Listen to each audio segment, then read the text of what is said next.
Não só devemos buscar ser melhores, aperfeiçoados por nosso próprio desejo e iniciativa, devemos também permitir sermos melhorados, aperfeiçoados, em primeiro lugar por Deus e por meios que muitas vezes não irão nos agradar.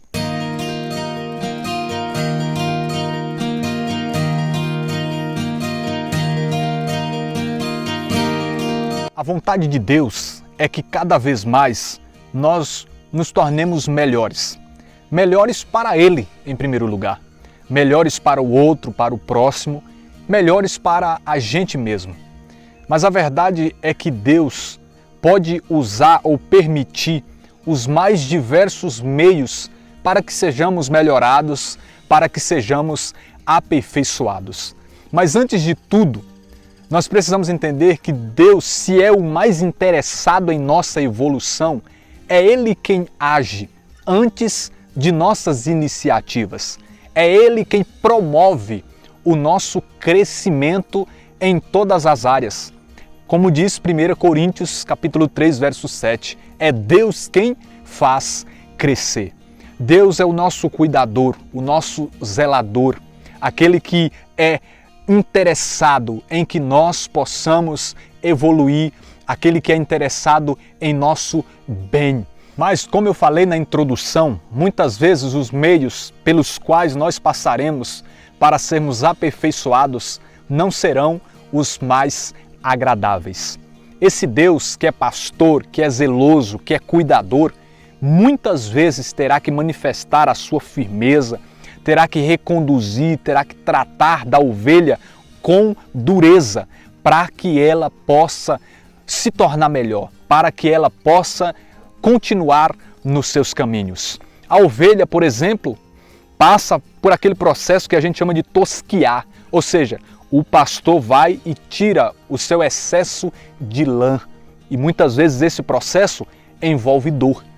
O agricultor, em João 15, Jesus diz assim, ele cortará todo o ramo que não der fruto, mas o ramo que der fruto, ele podará para que possa dar mais fruto, para que possa continuar dando fruto.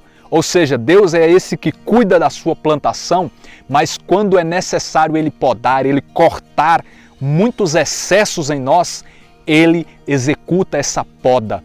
Para quê? Para nos reprimir? Simplesmente não.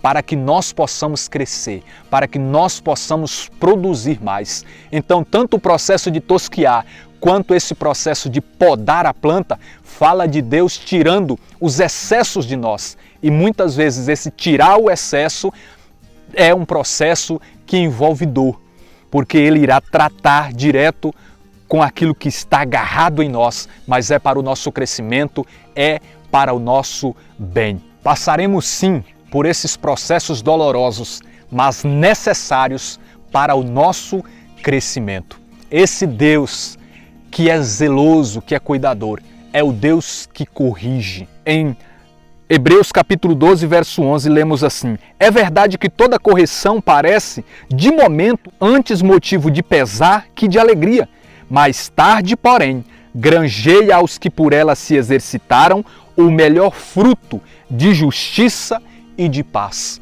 Ou seja, a primeiro momento a correção é dolorosa, desagradável, mas depois ela manifestará os seus frutos em cada um de nós. Então é preciso que nós sejamos corrigidos. Deus faz com que nós possamos ser aperfeiçoados através das provações, por exemplo.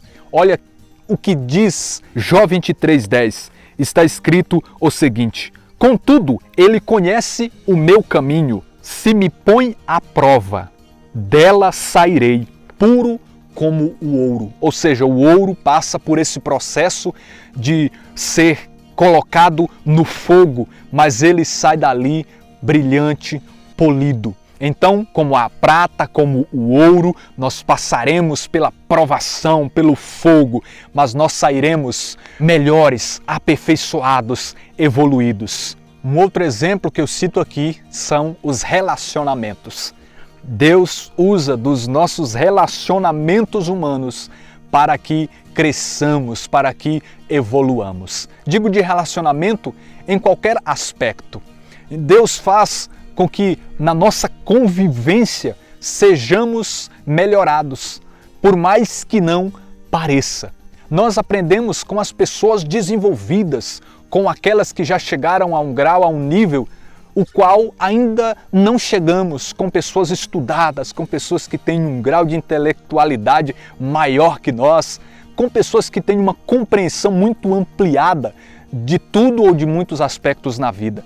Nós aprendemos com as pessoas diferentes e com as diferenças das pessoas, porque aquilo que eu não tenho, a outra vai ter, e eu vou aprender com aquilo que falta em mim e que está na outra pessoa, com o temperamento do outro, com a forma com que o outro reage e age, enfim, com as diferenças e com os diferentes. E nós aprendemos também com as pessoas difíceis.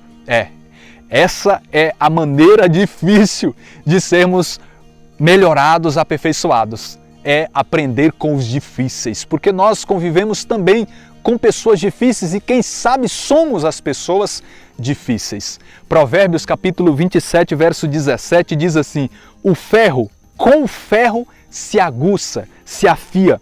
O homem aguça ou afia o homem. Ou seja, nessa fricção, nesses atritos, nesses choques, nesses embates que nós temos uns com os outros, nós vamos sendo moldados.